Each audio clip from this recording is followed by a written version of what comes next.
What's up, everyone? This is Will Dorsey Jr. of Talk Music Podcast. Thank you for coming back and watching another episode with me. My next guest is Demian Arriaga.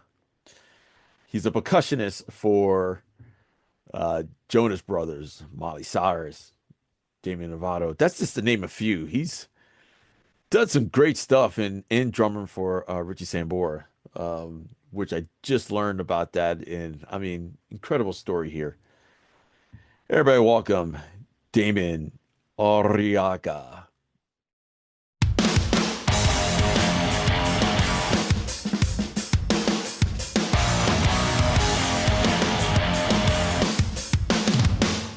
Welcome to Talk Music with Will Dorsey Jr. Every month, Our host Will is going to interview musicians from around the world and talk everything music. Our listeners range from professionals to recreational musicians who want to learn more about the industry, their instruments, and the community of top musicians. So join us, subscribe, and keep up with Talk Music.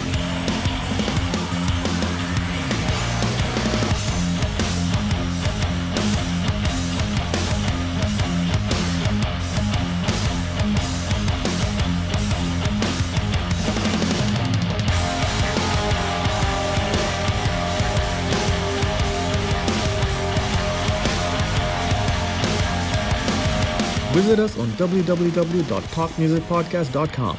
Subscribe to our YouTube channel. Download our podcast on Apple, Google, Amazon, and Spotify. Today's episode is brought to you by our sponsor, eRecord Studio, the new way musicians rehearse, record, and share their eRecord sessions on social media. Visit ERS on eRecordstudio.com. Download this amazing app on Google and Apple Apps stores. Yo, Demian. Dude, How you doing, man? I am so pumped to be here. It's so good to see you. It's been a minute. Look at that hair. Look at that beard. Look at that Grammy. Oh, man. Look at that man. Darth. I mean, Yeah. this is going to be fun, man.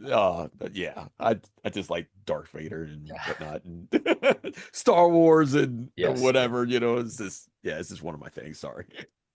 No apologies. I love it. Dude, look at this nonsense. I'm gonna do a whole introduction for you, and let people know who you are. This is Demian Arriaga. Arriaga. I'll say it. for you. Arriaga. Yeah. Okay, I'm sorry. He played percussion for Jonas Brothers, Miley Cyrus, Iggy Azalea, and Demi Lovato. Man, but he's also a teacher as well. We get into all that stuff. But yeah, welcome to the show. Thank you. Thank you for having me, man. I'm very excited to see you. It's been a minute. I'm very just proud of you. I'm Man. ecstatic to catch up and talk some music stuff. And also honored to be here. You've had some amazing guests, people that I admire and respect, and some have been friends of mine. Yeah. So I'm stoked, man. Thank you for having me. Dude, man, just thank you even for doing this, man. I've been wanting to get you on for a while, me personally. So I just wanted to, to say, which guys were you into when you were checking this out? So I saw Josh Paul, amazing bass player. Obviously, we did a gig with Orianthi together, monster bassist. Yeah. Johnny Good, Johnny Drummond. Oh, Yeah, we Really? did a tour. Oh yeah, we did a tour with Joe Jonas. It was Tony Royster on drums, Johnny on bass, Jinju, this girl Jinju on guitar, Chris Moten on keys, and me on percussion. This was for Joe Jonas. But yeah, man. I've known Johnny Good for a long time, and again, super proud of him. Yeah. Amnich, what a great band Yes. with our boy Tosh. Oh my gosh, who I man. love. They're sick, man. They're unbelievable. And yeah, so who else was at the show? Fred Aking, who's a drummer that I don't know personally. I Yeah. even forget where he's from, but I know he's my Latino brother. Yeah. And he's a monster, and he's been recently popping up a lot on my feed because of some stuff with David Ellefson, who I Mhm. love. and I'm obsessed with Megadeth. So Yeah. To see him flourish and be, represent us and do stuff that we have always wanted to do, and one of the few sort of Latinos that gets to be in the thrash world, that's pretty incredible. So yeah, it's awesome, man. I'm excited. That's dope, man. That is so dope, man. Man, can you explain people of how you and I met? Yes.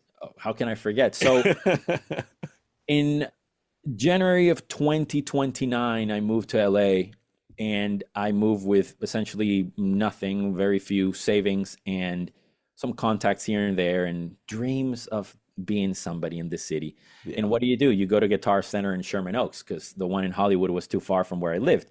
Yeah. I lived in Sherman Oaks. I didn't have a car, so I walked to the Guitar Center. There you go. And we met. And I remember Andrew Dice Clay was trying some cymbals in a corner. Oh. And I was like, holy shit, welcome to LA. Yeah. So you and I met. You had your dreadlocks and your bandana, and we started geeking out, and you were so welcoming to me and being there and excited that I had just moved like days prior, if not a day before. And I think a week later or so, I was there to purchase my first drum set, which you sold to me for a very suspicious low price. Nice. Which will remain undiscussed. Right, yeah. I loved, and it was a lifesaver. It was a Pearl Export, a silver sparkle Pearl Export that saved me and allowed me to have the tools to create. I still have the PDP stands that you sold me, and they still work, by the way. Shout out to W and PDP. There you go. They still work, and they have a very special place in my heart because you sold them to me. Awesome. And that's how we met. So you sold me that kit, and then people should know this, and we might talk about this later. Okay. You would drive from Rancho Cucamonga, which is far as hell, to Sherman Oaks, the trip to work. And if you hadn't committed yourself to that trip, you and I wouldn't have met, and I wouldn't have had a drum kit, and I would have had potentially a different path. Who knows? So that's how we met, and I've been keeping an eye on you as much as possible. I always tell you how proud I am of you and your success, and being part of a very important band that doesn't get as much love as it should because of who knows what social political bullshit happens from time to time in this country. But Body Count is nothing short of a legendary band, and I'm so happy to see you. And of course, all of the stuff you've done with The Offspring. It's absurd. Shout out to Todd Morse, who I love as well. Oh, Todd. Yeah, we I wouldn't say we go way back, but I grew up, we'll talk about this later, but I'm a massive H2O fan. Like, the reason why I'm straight edge now, like Toby and Todd. And through the years, I became friends with Toby. And I eventually met Todd at a Soundcheck Live thing here in LA, and we started talking, and eventually I jammed with H2O kind of during the pandemic. We did an acoustic thing, and he's just a guy that I respect, and his guitar playing was foundational to my growth as a person and musician through his guitars, him and Rusty's guitars. It set the harmonic background for Toby's lyrics, and me understanding about straight edge and positivity and PMA and all these things that were very important at a very important point in my life. So Todd will always be somebody that I hold near and dear to my heart, directly and indirectly because of that band specifically. So yeah, freaking love that guy. So I'm glad that you guys get to play. You're friends, and Yeah. Man. So a lot of stuff, man. A lot of stuff. Wow. Yeah. I didn't know you knew that. You knew that. Wow. Okay. So anyway, I keep an eye on you. Very proud of you. Stoked that you're here. Thank you. I'm very happy that you're doing these podcasts and sharing people's stories and building a community and all that good stuff that it's definitely needed. Man. Dude, thank you, man. Thank you for watching us, man. Of course. Absolutely. So our research team found out that you're from Venezuela. Yes. So were you born and raised there, or? I was born and raised in Caracas, the capital, and to wonderful parents and an amazing sister, a great family, music playing all the time in my house, all kinds of music, very heavy into classic rock, a lot of Beatles. My mom was obsessed with the Beatles. My dad was obsessed with the Stones, Queen, David Bowie, and a lot of salsa music. There was not a day where you didn't listen to salsa in my household, essentially. Right. So I grew up loving those two worlds a lot, rock and salsa, Latin, a lot of Latin jazz, a lot of Tito Puente, a lot of Eddie Palmieri and all those things were paramount in my home. And my dad, he wasn't a professional musician or percussionist, but he loved percussion. So he always had congas and bongos laying around. He played bongos a lot in parties and stuff like that. So I would see him play and stuff. But like every self-respecting teenager, at some point you hate what your parents listen to. And then you summon the devil as closely as you can through the lovely sounds of Metallica and Megadeth. Yeah. And they just seep through my veins and my eyes and my ears, and I was a changed person Right. from then on out. Dude. Yeah. What age was that when you were starting to get into that music? I was young, man. I was like 9 or 10. Yeah. I was listening to that music, and I just loved it. There was something about watching. Well, I have to admit, the first thing really that got me into music, and you didn't ask me really about music in my childhood, but my first album that I ever would steal from my sister was Porno Graffiti by Extreme. Oh, yeah. And it was like a life-shaping record, and I loved More Than Words so much. And I started getting into Mr. Big and Extreme. Those were like the two bands that I loved, Mr. Big and Extreme. Then sort of in Caracas, we were lucky enough to have in my household, in my apartment building, we had cable, and we had MTV. So I started watching Headbangers Ball, and I started watching all the videos, and I started watching Beavis and Butthead, and also like Bill and Ted, and all these things that were so like American rock to a degree, and mixed with some of the newish wave of British heavy metal type of stuff that was still being sort of played on Headbangers Ball. And you would have Merciful Fate, or you would have like Diamond Head and things like that, and it was just like the coolest, most dangerous thing. And then you would have like Typo Negative and all these things that were just so dark, and I just loved it. This occult thing, the macabre. I was super into that stuff. And eventually my dad got me the Metallica Live Shit Binge and Purge box set. Oh. And up until that point, I had only heard, Enter Sandman here and there. I didn't even put two and two together. And I heard that, and that was, when I heard Creeping Death and Fade to Black, Sanitarium, I just couldn't put that record down, and I would just listen to those three albums on repeat. And then eventually I started listening to And Justice for All, and I started listening to all these records. And then one day, about a week and a half after Euthanasia came out in 1994, my buddy gave me a copy of Megadeth's Euthanasia, and I heard it. And I was like, what is this? And then he gave me a copy of Countdown to Extinction. Oh, okay. Actually, I'm lying. The first thing he gave me was Countdown to Extinction. And Nick Mensa's Phil on Skin of My Teeth. Oh, man. I was like, what the fuck is this? Can we cuss on this? Oh, yeah. Okay. I was like, what the fuck is that? And then up until that point, as you know, there's no right symbol on any Metallica record until it sleeps or something, right? Yeah. On load. And when I heard Nick Mensa just going on that bell, I was like, what is this? This is a different thing. And then I put my Metallica records to a side, and I just became obsessed with Megadeth. This was, I was 12 years old, really, when I got really into that. And then my parents, we moved to Boston because my sister graduated high school and she had got accepted to a university in Boston. So we all moved to help her get settled to this suburb called Brookline, right next to Fenway Park.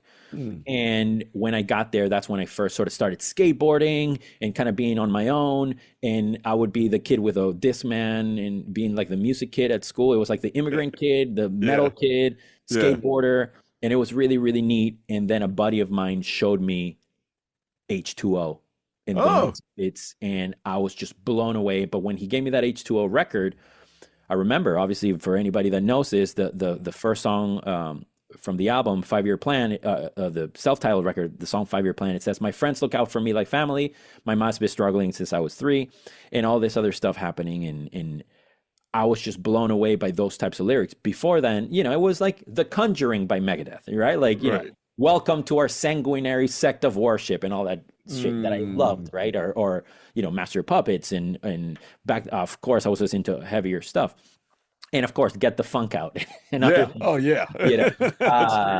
green tinted 60s mind. And I just loved everything. I loved Skid Row and I loved Poison. I love all that stuff. But when I found hardcore, I heard those things. It was another sort of one of those, monumental, events where you're like, whoa, what is this? And I started sort of embracing more of that world, less produced, H2O, Youth of Today, Gorilla Biscuits, Sick of It All, and Strife, and all these bands that were like, they were just an assault to my ears and my face, and I just couldn't get enough of that music, and I couldn't even process what I was hearing, the tempo changes and the breakdowns and the heavy guitars, and I was like, why does this sound like metal, but it's not metal? It doesn't sound like Metallica records. It doesn't sound like Anthrax. What is this? So I just really liked that stuff. And a buddy of mine at that time, by the name of Fred Davidowitz and Nick Schmalanzi, they had a band in Boston, and it was all Misfits covers. And I joined the band, and it was like the greatest accomplishment ever. So I spent like a year just playing, We Are 138 and Skulls, and playing, Forbidden Zone, and playing all these songs that I just freaking love. Actually, I don't even know if Forbidden Zone was released back then, but it was like all these OG Misfit songs. And that was like the moment where I was like, okay, music is really, this is really fun. I think I might want to do this even more seriously. I was just about to ask you that. Yeah. When you were a kid, when did you get involved with music? Yeah, so around that 12, when I was into Metallica and all these bands, my parents signed me up for drum lessons because I had gotten a drum set because an older friend, a friend of my family who was a little bit older, he was like my idol, so I wanted to do whatever he did, this guy Luis. And Luis had a drum set, I wanted to have a drum set. If he played with red soccer cleats, I wanted red soccer cleats, whatever he wanted. So they got me a drum set, and they got me lessons, which was really cool at first, but it was a lot of like pad work, and I absolutely hated it, Will. I hate the idea of syncopation book, which I have right there. I hated, I would go into this guy's like storage unit, which he had. You would walk in, you open the door, and you would see this amazing Ludwig like silver kit wrapped. Yeah. And I would like be gravitated, and I would be like, oh, cool. And I would be like walking to the thing, and he would grab me by the shoulders and be like, no, sit here. So he would sit me here in a drum pad, and he was there like in front of me, and I was here. And the drum kit, like, like, don't look over there. It's over there. I hated it. And I love the guy now, and I learn a lot, but it was brutal. So I was like, you know what? I don't want to do this drum lessons. So I was kind of self-taught for a little bit. Then when I went to Boston, when I did move, I did have a teacher. He was amazing. Warren Grant is his name. We went over jazz, essentially, and some rock drum transcriptions. We were working on specific, Megadeth tunes. I remember we worked on Ashes in Your Mouth. And we would go over song structure, the length of, so up until then, it was all memory. At this time, I started listening to clusters of bars. Like an intro is 8 bars, or this intro is 8 bars, or this, this happens 5 bars instead of 4. And he kind of put me, and then I started listening to music in a slightly different way. Started listening to a lot of jazz, R&B, and all this other stuff. Again, thanks, because my sister also is a music lover. So she always had different kinds of music playing. And then we moved back to Venezuela 2 years later. This was in 97, and I finished high school there. And that's when I started thinking seriously about choosing what I wanted to do for my future. Yeah. But music was never really an option for me, or for a lot of us back then, because it was always associated with audio engineering. Very rarely would you ever hear of anybody that went to Berklee or went to this or went to Miami University. And almost when they always did, it was for audio engineering or production. And I didn't want anything to do with any of that. I don't have a good math brain or scientific brain. So for me, anything having to do with numbers, with statistics, with remembering stuff and cable orders and signal to noise ratio, and what a compressor does and a DAW and number. I didn't want to do that. So it was okay. There's no option for me to study music seriously here. So I decided to do sociology in college when I graduated. Oh, because that was kind of what I did. A survey. I literally did a survey with a counselor. And what it spat out was, you could be a psychologist or a sociologist or something else. And I picked sociology. So I went to college for that for half a year. I hated it, as you can imagine. It was really, really rough. Excuse me, not loving what you do. And it was very, very strange. I up until that point, I was kind of spoiled with life in that I always kind of did cool stuff and what I wanted. And I never knew what it was to do something against your will, essentially. And it was pretty rough, and I decided to quit. Oh. Yeah, I quit in about 3 or 4 months after I started. And then I was in no man's land. I didn't know what to do, but my parents encouraged me to sort of stay the course and figure out what I wanted to do and take my time. Thankfully, I have very, very supportive parents and family in general. And eventually they were like, look, you love music. Why don't you just apply to Berklee? So I applied to Berklee College of Music with knowing very little music theory or any really, at that time, the coolest thing I could sort of claim was that I was playing Dream Theater songs note for note, some, right? Yeah. But dude, like back then, I say now note for note, probably wasn't note for note. I was kind of close to it, but not really note for note. The note for note that we know as music transcribers and pop rock hired guns, so to speak. Yeah. So I applied, didn't get in. I applied again and didn't get in. And then I did this thing called the World Percussion Festival in the summer. And I got to be exposed to like the Berklee. That was paid, right? You did pay to get into that.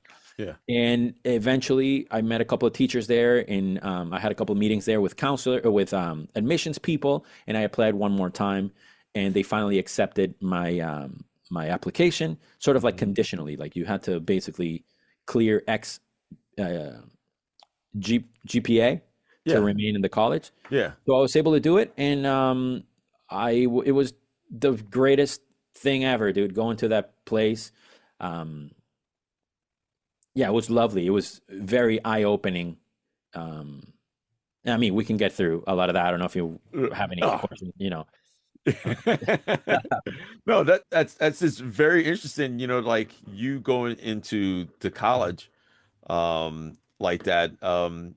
Did you figure out from then that this was going to be your career path that you wanted to go, or absolutely not? Absolutely not. And I'll tell you, among the reasons why was, first of all, I went to music school because it was the best thing that I should do for myself, right? In my family, we all respect higher education. My dad went to MIT. My mom went to a good university in Venezuela. My sister went to a good college in Boston. My grandfather went to BU. So like the idea of higher education was like, it doesn't matter if you want to be a cook, clown, mechanic, whatever you want to do, but go to college, right? For whatever it is. So that's what I did. I went to music college because music was what I enjoyed the most and what I had the most fun and what seemed like I had the most ability for at the time. Even though I thought that I could do something with soccer, which I loved and I still love, but it was never, the ability was just nowhere near there. The drive, that was just a non-starter. So when I got to Berklee, and not everybody will know, I know that you will know a lot of these people, but I quit drumming within a week because my fellow students, and I wrote some of them. All right. You know, I might be wrong in terms of the how contemporary we were, but these are mostly the people that were there at the same time as me. Thomas Pridgeon, Nikki Glaspie, Dana Hawkins, Justin Rains, Kendrick Scott, Jordan Perlson, Martin Valahora from Slovakia, Pepe Clark, who plays with Strife and King and a bunch of other bands, like, and you name it. The amount of others that I'm not, you know, talking about that are potentially now household names in the drumming world, and you know, this was and other musicians. Hiromi Uehara was there, Esperanza Spalding, Mitch Cohn, Tony Gray, Yannick Guisdala, like all these people in different musicians in different areas and different instruments were all there.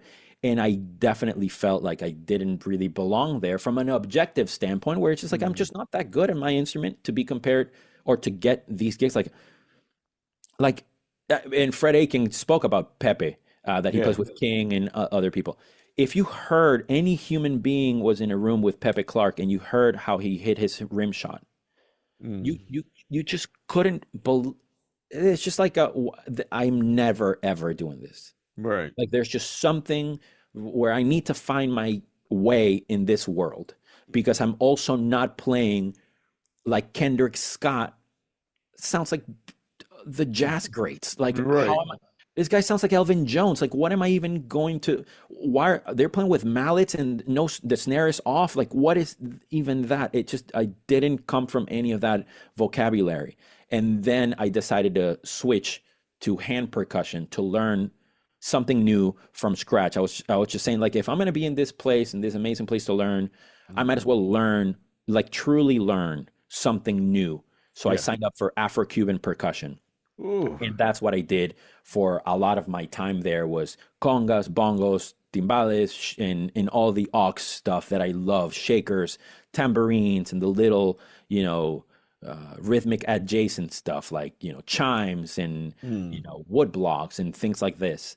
And that's just kind of how I was able to survive mentally and emotionally and musically. Berklee was being something different. And sort of hiding behind this cloak of, I need to learn something new. And because if I thought about competition, or if I thought about comparing myself to some of these musicians, you know, it would have been not good for anything, really. Right. I would have freaked out most likely. So that was just kind of my time there, and I absolutely adored every single moment I spent at that school. I'll you know, die on that hill. I know that it has a bad reputation for a lot of people, and you see nowadays a lot of people who have a social media following because they talk shit about Berklee and things like that. I loved it. I will never hide from it. I was able to take lessons with Mike Mangini, Dave DeCenso.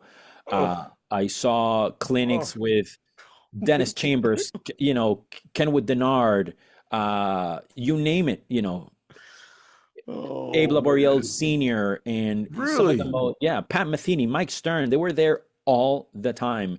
So, you know, it's not about how much harmony you take or how, you know, how they teach the movable do and all these other things. It's just being there and being around musicians from all over the world that you end up having an emotional attachment to them. And by proxy, you then have an emotional attachment to whatever music they're into. So, you know, like back then I loved metal, but I didn't love black metal.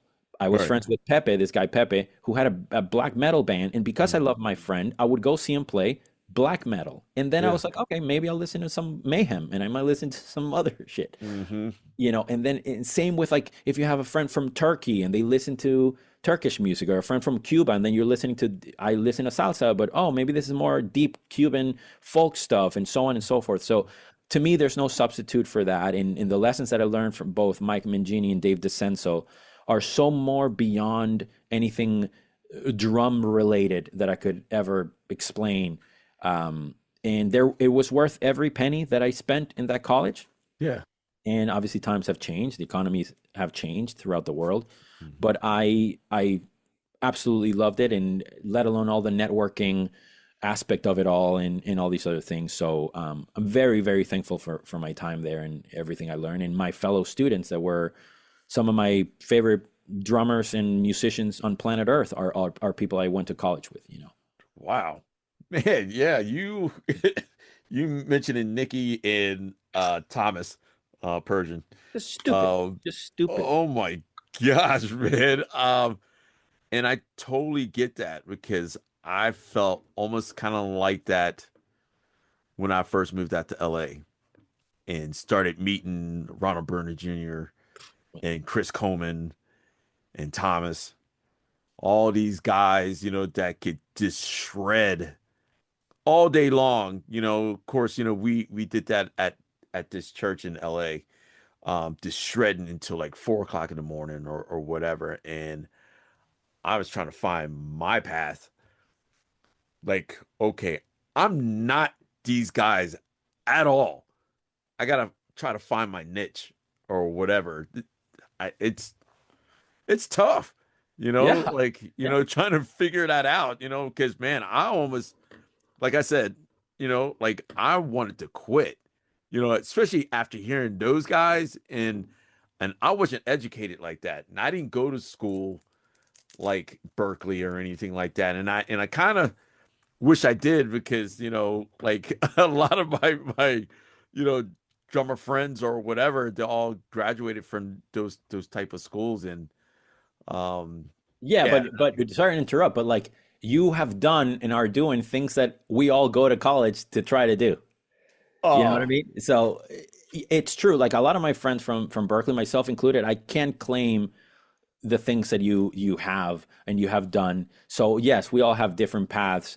But I understand the sentiment. It's cool to learn some stuff, but also like finding your niche, it's hard, and sometimes you just don't even know that you're doing it. Yeah. Yeah. Oh my gosh, man. Yeah. Yeah.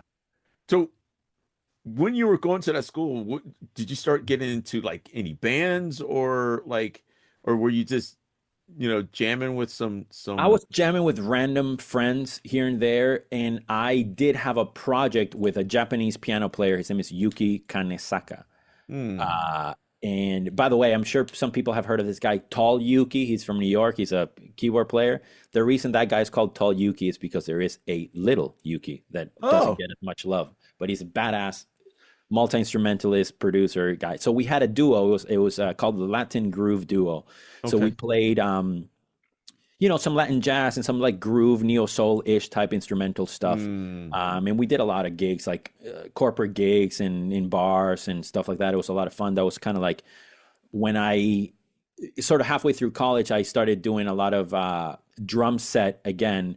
And I started doing like left foot clave stuff and a lot of like, you know, Afro-Cuban and Brazilian type of vibe. And that's what I was focusing with him. And that's kind of where almost at the end of Berklee, that's what I thought that I was going to do, like move to New York and I have to do the Latin jazz thing. But I was terrified about that because I never liked the idea of soloing. I didn't like the idea of, instrumental music being my thing. I thought it was just the most boring thing. Even I of course, I love and respect a lot of jazz and all that stuff. But at some point I'm just like, oh God, just give me a singer or some screams or just any rapping, you know, give me a human voice, you know? So yeah, when I graduated, that's what I thought I would do. And there was one band that I wanted to join because I was an international student. So I needed to stay. I wanted to stay in America. So I had 1 year as permission to find a visa sponsor or a petitioner that would then be my sponsor to allow me to be in America for 3 years. So somebody to essentially sign your visa. And there was this band in town that I loved that I thought that I could play with, and I did an audition and I failed miserably, and I was really bummed. because, I had graduated Berklee. I knew everybody in the band. I was supposed to be really good at drums, blah, blah, blah, blah. I took lessons with DeCenzo and Mangini and this guy, Iggy Azalea on percussion and this. And then I show up there for my first audition and I bomb it and it's absolutely terrible. Oh. But it meant not the gig, but there was a tour that they were going to do. They were a band that would play like Friday, Saturday, and Sunday, basically religiously all over Boston. And it was rough to sort of have that disappointment right after college. And then eventually I got connected with a producer through my percussion, and this will resonate with you, and we can talk about this later. I called one of my teachers, one of my percussion teachers, his name is Iggy Azalea, and I asked him, I said, dude, I just auditioned for this band. I didn't get it. Do you have any job, anything that you can throw my way? I need credits to claim, to apply for this visa, and I need to know that I've played in such venues and I play with blah, blah, blah, to sort of compile a resume and to present to immigration. And he said, yeah, just come to this gig. I need a tech. So I was a tech. I set up his congas and his timbales and all this other stuff. Yeah. And at one point I was like kind of bummed. I'm like, I can't believe I'm doing this tech thing. I just went to Berklee, but I'm just going to do it. I'm just shut up. This is what has to be done. I did it. And at that point, to make a very long story short, he introduced me to the guitar player in that band who essentially got me my first professional gig ever, which was a first full circle moment, because it was playing percussion for Gary Cherone of Extreme, whose album Porno Graffiti was my first album ever. Yeah. And I was sitting in a room playing More Than Words and Wholehearted with Gary Cherone after I graduated Berklee. It was the most unbelievable moment. Oh, wow, man. And at that point, I was like, okay, even after Berklee, Will, I wasn't even sure that I wanted to do this full time. I thought I might go back to Venezuela because I didn't know what was going to happen. Am I going to stay in America? Am I going to find a sponsor with this band? I didn't know. So that's just kind of what kind of pushed me, or almost organically, to like, oh shit, okay, this happened. I guess I could make dreams come true in music, and I don't have to play instrumental music in a bar downtown, carrying my congas in the, on the train in the winter for nobody to even listen to what you're doing. So it was one of those things that got me into thinking, okay, what do I want to do? And then a year later, I met you in LA. That's when you decided that you wanted to move to LA. I was like, this is what I need to be doing. Whatever I felt with Cherone, that, holy shit, it's an idol of mine. It's a song that I know. It's a song that the world, because mind you, I can play A Night in Tunisia with a bunch of killer musicians. First of all, I never thought that I was a killer musician. So there's always this element of, I don't belong here in this idiom, in this vocabulary. I don't want to deal with that, no matter how much I practice. And that's a whole different thing to me deal with as far as insecurities and so on and so forth. But I wanted to feel what I felt all the time. Like, holy shit, I love this song. I want to play this song. It's not a song that you like from playing it a bunch of times with your friends. This is a song that I grew up listening to, that was my favorite song growing up. And now I get to play it with this guy, and I played it a few times. And it was just wonderful. And I remember there was a time where Cherone was going to do some stuff with Extreme, and there was like some talks about maybe doing some stuff with Extreme. And he hadn't rehearsed the songs in a while. So the guitar player / producer, this guy Leo Malaise, who was in the band Tribe of Judah. I don't know if you ever heard Tribe of Judah. I haven't, no. Him and I would go to Sharon's house, and we would play Get the Funk Out, and we would play, Cupid's Dead, and all these songs that he wanted to sing, because he knew that he would sing them with Nuno and the rest of the guys. And I was there, dude, going to his house, playing some of my favorite songs. Nobody saw this, no social media, no Instagram, no Facebook. And I basically, we had dinner one night after rehearsing, and I was like, he's like, hey man, just I'm not really going to do a lot of stuff for a long time. Have you thought about moving to LA? And I'm like, no, should I? And he's like, yeah, you should. You should move to LA, because like that's where you have bigger people. Like here in Boston, it's just me, and like Aerosmith's not here. Boston, the band is all set. They don't need percussion. Right. And I was like, oh shit, okay. That was in November, and by January 29th, I had a one-way ticket to LA. Do you remember what year that was? 2007. So I spoke to him November of 2006. And 3 days, 3 months later, I had a one-way ticket to LA. And that was, the start of it all. I was given this amazing opportunity, or experience, I should say. Right. And I felt that it was too good to let it just be happenstance. And I was like, you know what? I am going to do music like for real. And all this to say, Will, like, I never, as much as I loved music growing up, I never had this calling of, I have to be a musician. This is who I am. This is my identity. I'm this. I'm like, no, it was never that. The three things that have always pushed me, or that really started to push me when I graduated, or in general, to pursue music full time. One of them was I had to take student loans through Berklee, through some difficult financial difficulties my parents were going through, but I didn't want to not finish Berklee. So I took out a student loan, which had a co-signer. I wasn't responsible if I didn't pay. My co-signer would be, because I was an international student, so you have to have an American co-signer.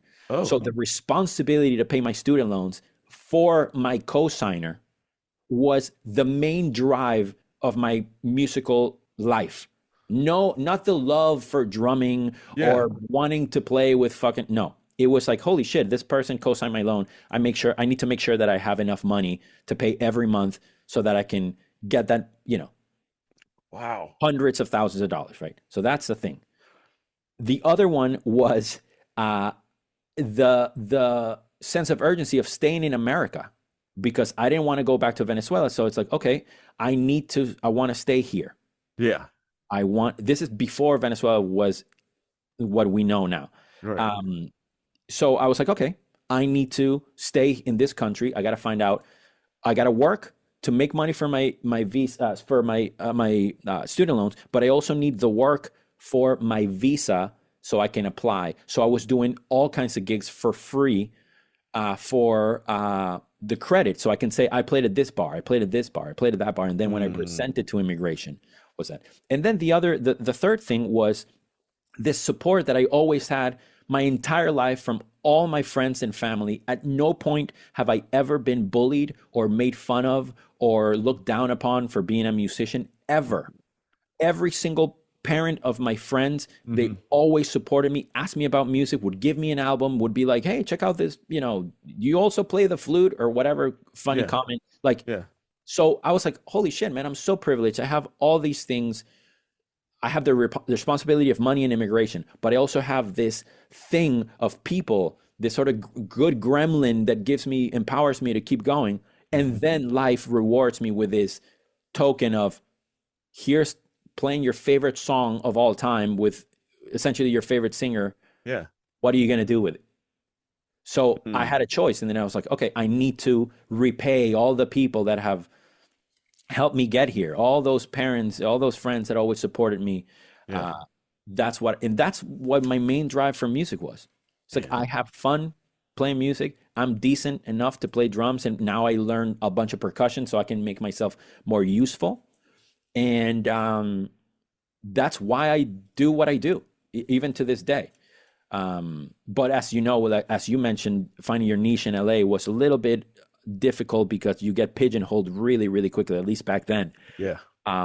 More through word of mouth than social media.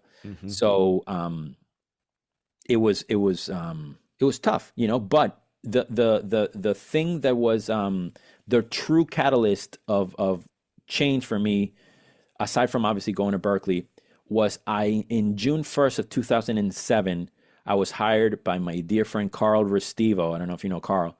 He plays he's Tom Morello's music director. Oh, okay. He hired me at the School of Rock in Hollywood. Oh. Who, Megan Steiner and her family. So she was my student, one of my students. I didn't know that. I've known Megan since she was like, I don't know, 2007. I've known that family, who I love. Wow, I love them too. Yeah, they're amazing. So that was my life was, there's a before School of Rock and then an after School of Rock. The way we taught, my fellow teachers, the students that were there, how we taught, what we taught them, the special guests we had. Dude, we had Ace Frehley, we had Slash, we had Tom Morello, Michael Anthony, and then Richie Kotzen came and did a show with the kids. Yeah. And I met with Richie, and he loved how the kids were playing drums.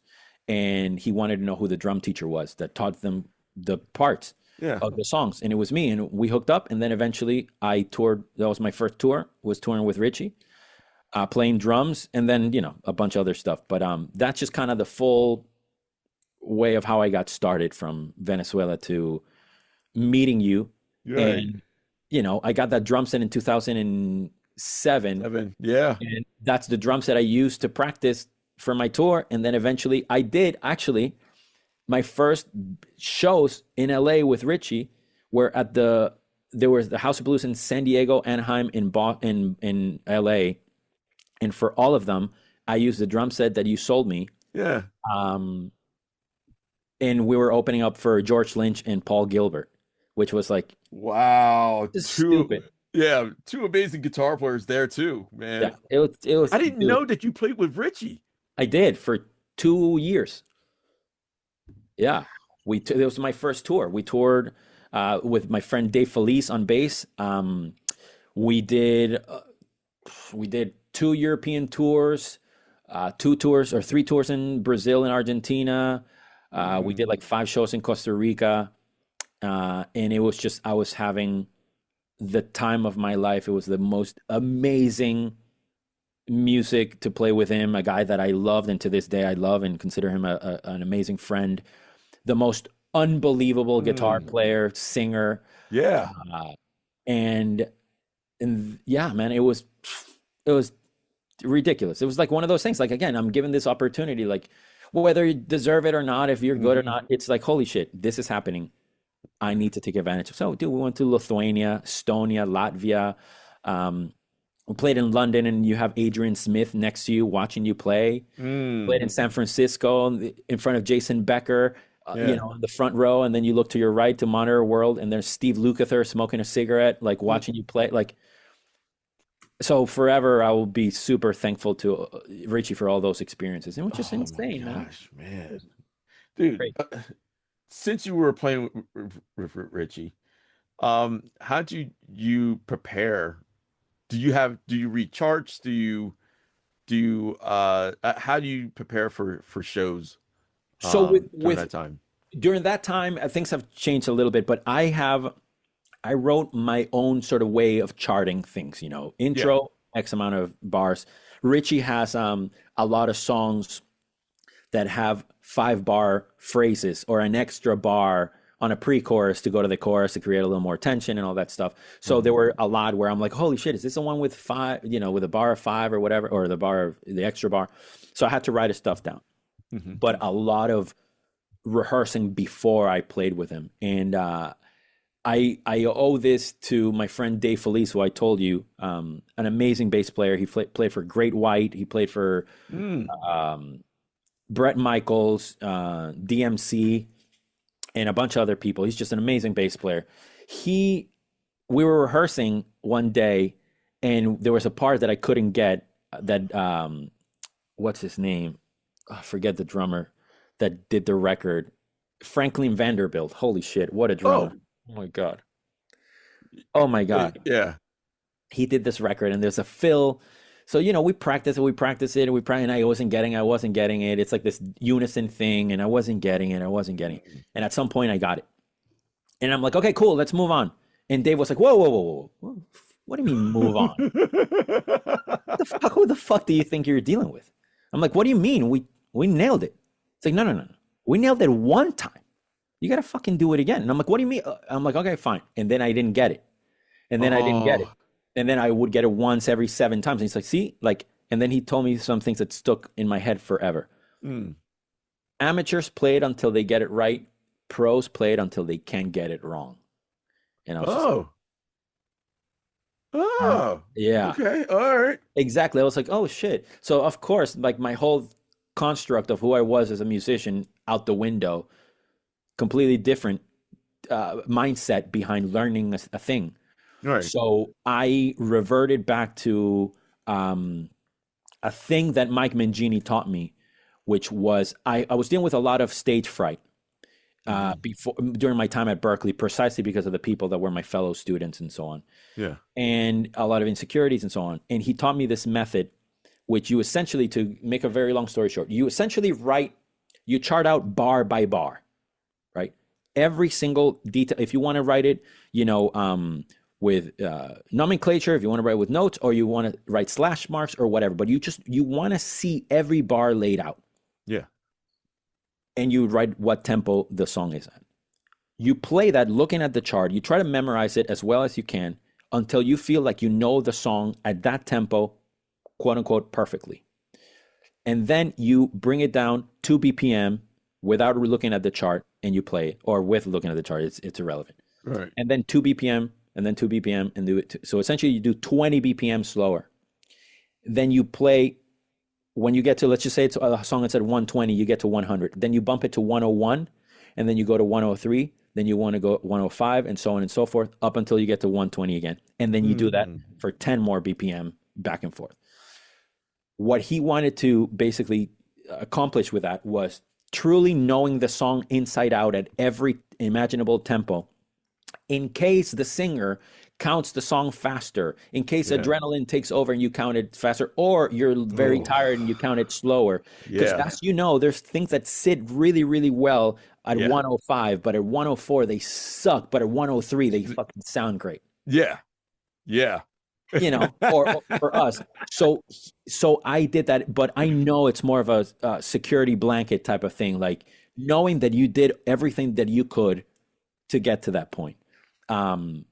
But my role with Richie, because I knew that I couldn't hang with one of the greatest guitar players that has ever lived as far as unison licks. I'm not Marco Miniman, I'm not, so I was just making sure as much as I could to the cliche, play the song and be out of the way as much as possible. And sometimes I would look videos right now and I'm like, I cringe because I do a fill every 4 bars. I'm doing a drum fill or something like that, which is horrible. But I did my best at that time to support his guitar playing and play the kind of way that he wanted me to play. And it was great. I grew a lot and I learned a lot about attention to detail, hand cues, and watching the leader, the band leader at all times, just watching the band leader of all times and just focusing my energy as much as humanly possible, and understanding things as like where he's low on the neck versus where he's high, and all these things that you're not really taught that might be commonsensical for a lot of people. But if you're just used to playing, For Whom the Bell Tolls, you have no idea as far as like, how long the solo is. And then you go, so that was one of those things, among the things that I learned was that, like, wow, pay attention, basically. Yeah. Yeah. This is for being on the drum kit, correct? Yeah. Okay. Only the drum kit for at that time with Richie. Yeah. When was the transition from being from kit going into gigs doing percussion? When did that happen? So when I moved to LA, I had a band that I had worked with in Boston and New York. Really, they came to LA, so we were doing gigs once a month or something like that. So I was kind of keeping that fire going, the percussion part going. And I was doing a lot of when you talk about finding your niche, I was going to, instead of going to the typical jam sessions at like Cafe Cordial or Cozy's and stuff like that. Oh my gosh, I forgot about those places. Yeah. They which were ironically a block away from your work at Sherman Oaks. Yeah. I would go to open mics and songwriter like showcases, like at Room 5 or Hotel Cafe, and I would offer my services to these singer-songwriters whose music I liked, and I'd be like, hey, I play percussion. I don't know if you ever want to play, cajon or bongos. I would love to do that. And I met a bunch of singer-songwriters, and I started doing a lot of that. My buddy Jamie Alonge I met through Craigslist and stuff like that. So I kept the percussion going just to, again, same thing. I still need to make money for my student loans. I still need to get my visa renewed. So I need as many, credits as possible. But while I was in the Richie Kotzen world and I was still working at School of Rock, I got introduced to this guy, Jack Lawless, who plays drums for the Jonas Brothers. Okay. And we became friends. And eventually he texted me one day. He's like, hey, you might get a call soon to play percussion with the Jonas Brothers. And I was like, okay, cool, whatever. I kind of compartmentalized it because I was like, dude, I was playing with Richie. We're going to his house and Jerry Cantrell is there and Tom Morello's there. They're playing fucking poker and, you know, just surreal shit, man. You're naming some legends there, man. You know, seriously. And I'm not name dropping because I think I'm in their level. It's like you show up and you're watching football with Jerry Cantrell and he's like, the Seahawks are playing. You're like, what the fuck is life? What am I? Yeah. I feel like I'm supposed to like serve like them like dinner or something. Right. Yeah. Like hors d'oeuvres or something. But dude, I was on tour with Richie and I got a call saying, hey, my name is so-and-so. I'm the music director for the Jonas Brothers. We're looking for a percussion player. Jack says that you're great. You and I actually went to Berklee together. His name is John Taylor. He's like, you and I went to Berklee together around the same time. I've seen your old videos. The boys like your music. They want to add you on percussion. Do you want to do it? Dude. So at that moment, I was doubtful because I was, again, touring with Richie as a drummer, rock music, hanging out with all these rock stars that I loved.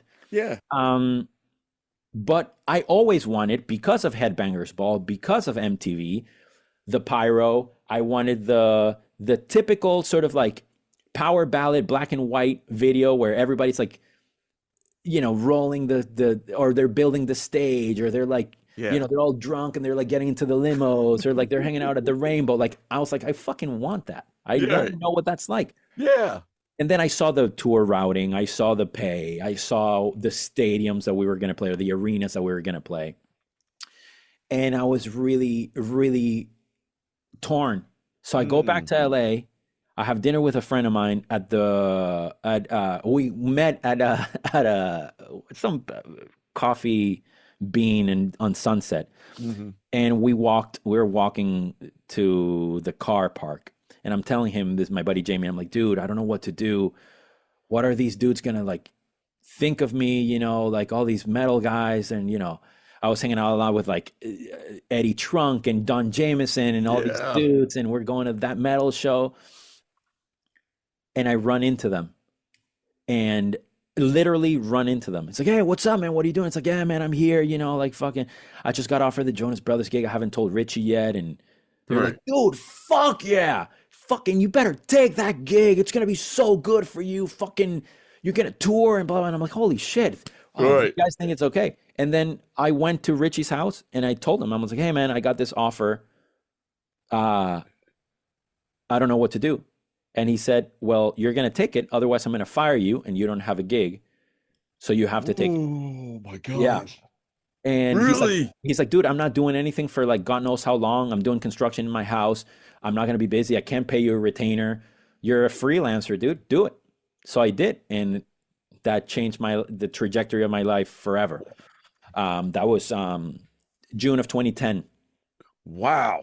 Yeah, and then I ended up doing, you know, a massive tour with them playing percussion all over the world, and fucking stadiums and every arena in LA, in America, and amphitheaters, and then that led to a bunch of other stuff, thankfully. But again, it was the grace of Richie to accept that change of work, essentially, and it was all doing percussion. It was all percussion. So I went back to, you know, congas and a pop percussion setup, right? Which was essentially what I wanted to do at Berklee when I switched. I wanted to learn that kind of stuff to do those things, not so much to be, a conguero in New York, but I wanted to play.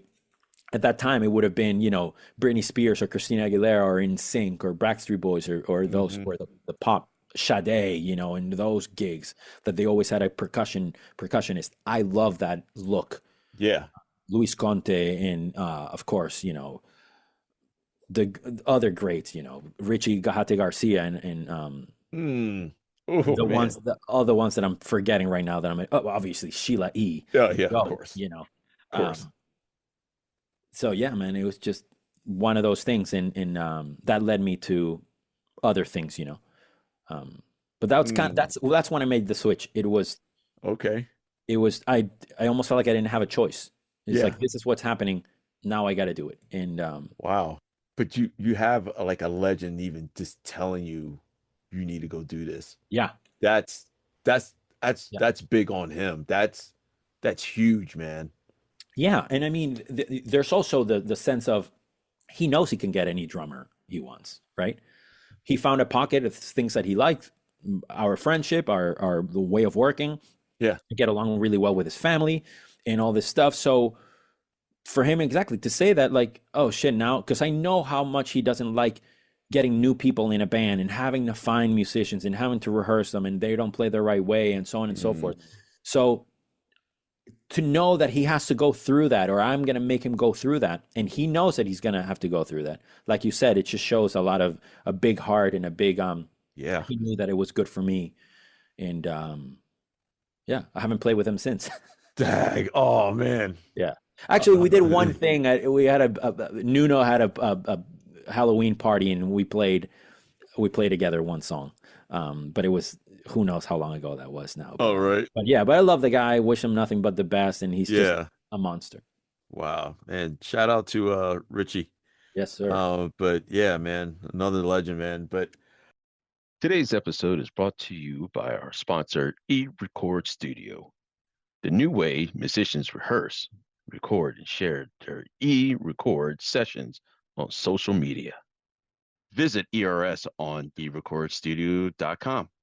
Download this amazing app on Google and Apple Apps stores. before I forget this question, I want to ask you, especially when you transition from drummer to more doing percussion in the pop world. How is it being the percussionist instead of the drummer? How did you feel doing that? It's a great question, because I think a lot of people think that percussion is like a demotion when you play percussion instead of drumming. Mm-hmm. And I understand the sort of bandstand sentiment of it all. Mm-hmm. And to a degree, the musical importance. I know everybody plays an equal role, yada, yada, yada. The bus driver is the drummer is the bus driver. I loved the idea of having less responsibility and less pressure than being the guy. Yeah. I'm totally okay with not being that person.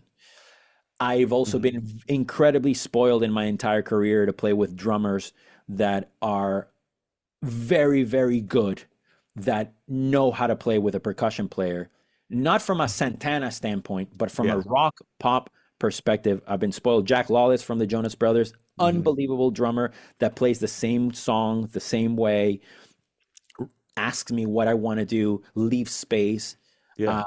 Stacy Jones, my favorite drummer to play with.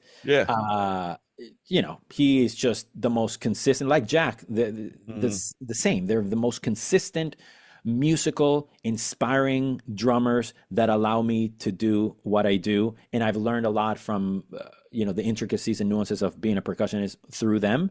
Mm-hmm. And I wish I could hit rim shots like Stacy Jones does and like Jack Lawless does. And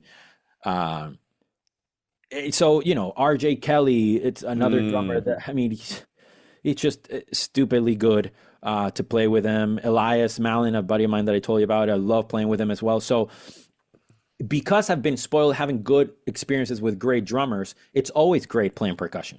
Yeah.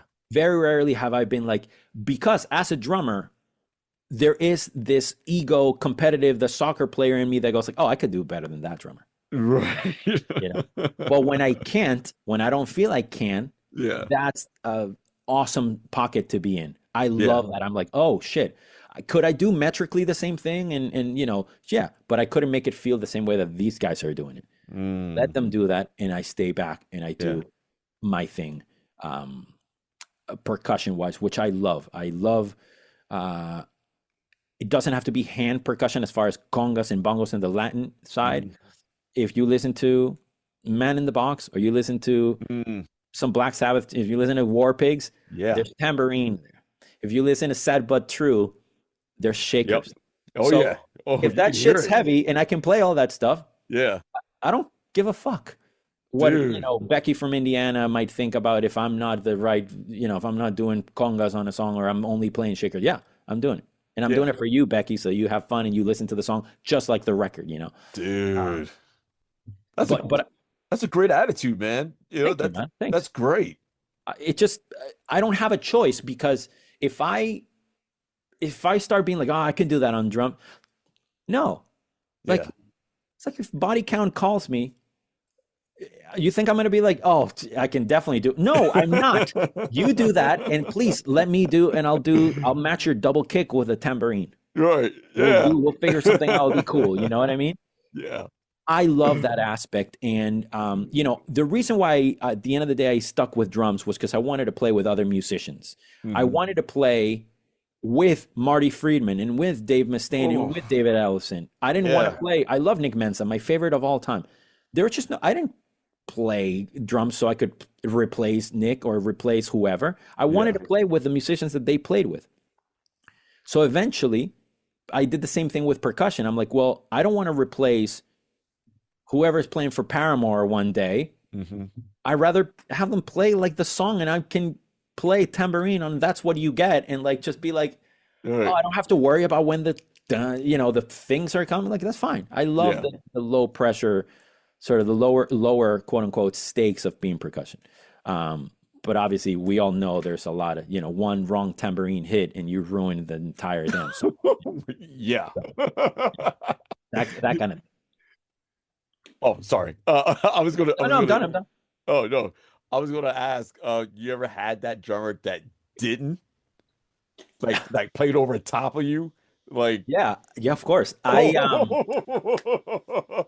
This is not a dig, right? It's just factual. Yeah. When I played with Tony Royster, he was sort of entrusted by Adam Blackstone and the production manager at the time to be Tony Royster. Yes. And be the greatest drummer on planet Earth. Do your thing. So that was harder to play alongside with him, because he would play, whether it's 32nd notes or triplets or 16th notes, so perfectly well that when my 16th notes aren't perfect, I sound like I'm flamming with him. Oh. So I didn't like how I sounded a lot of the times when I was playing the peripheral stuff, the auxiliary stuff.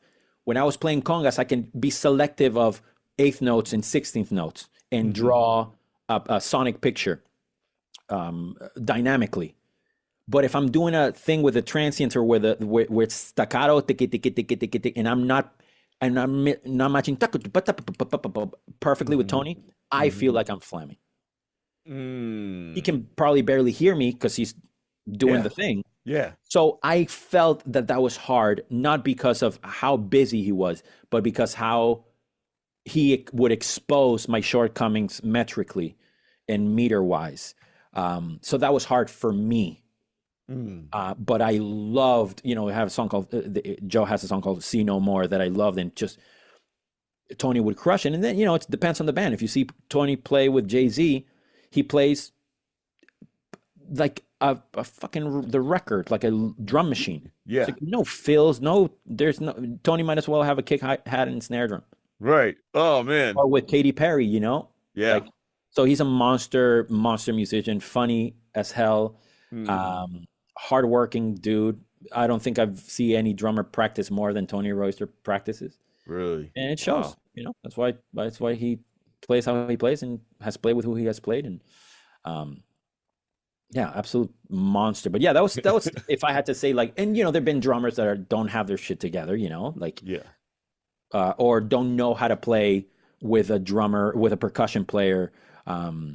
It's patterns that we would mimic that he would normally do because there's no drummer, no percussionist, but there is a percussion player, so you don't have to do that. But it's hard for some drummers to not want to do a certain fill or not want to do, but I have the timbal here to do like a, well, cool.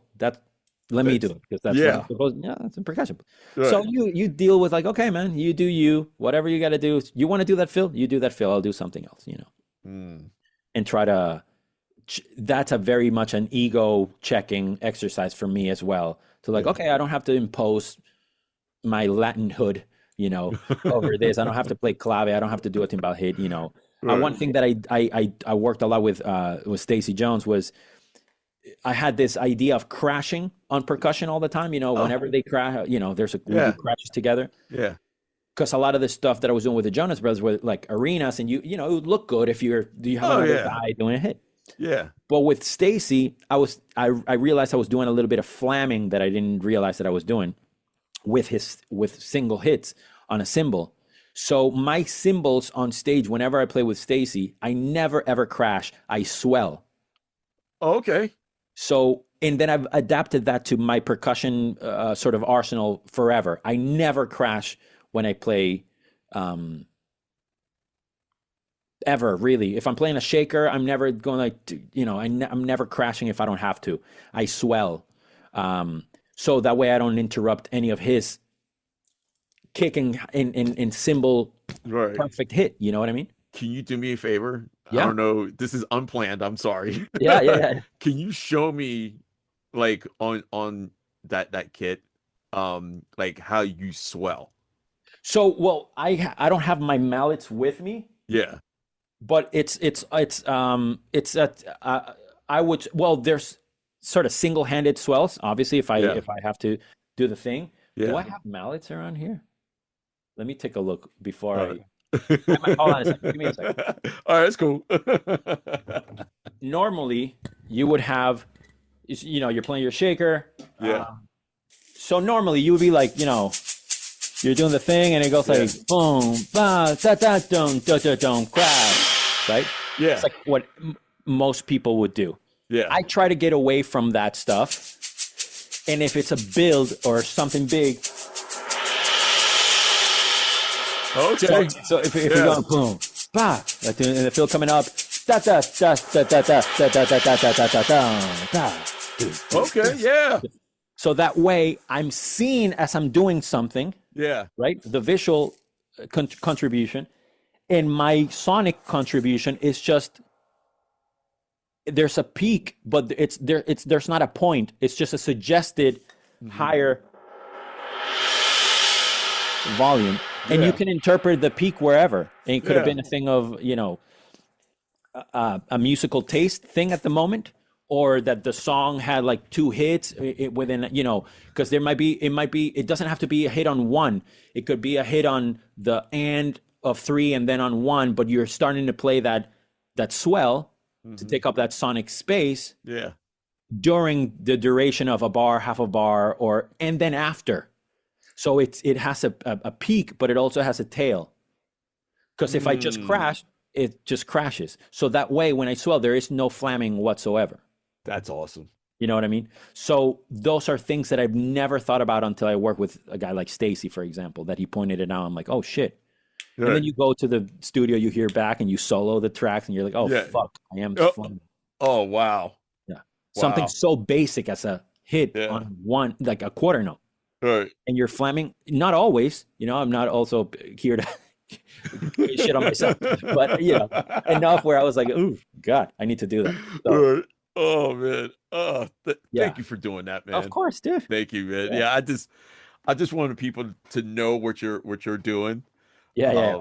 And just to educate them. Speaking on educating, going back to when we first met and we were talking and whatnot, I thought already that you were already a music teacher already. Were you? I was a music teacher in Boston, and I was looking for students, but I hadn't taught at all at anywhere from the day we met until about 4 months later. That, again, thanks to the drum set that you got, that I got from you, I was able to teach a couple of people like private lessons, and then eventually I got to School of Rock, and I started teaching more there, obviously. Man, yeah, I just I thought that was really, that's what I liked about you.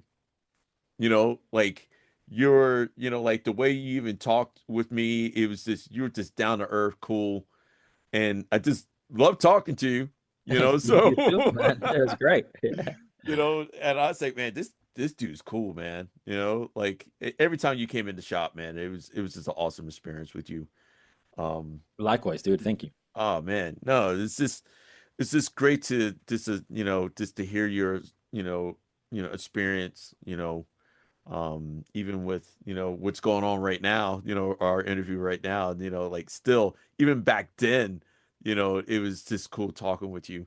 I just want to let people know that that's how cool you were, like just come up just now, like it's a cool dude, man, You're so the best, man. You're the best. I gotta have you around all the time, man.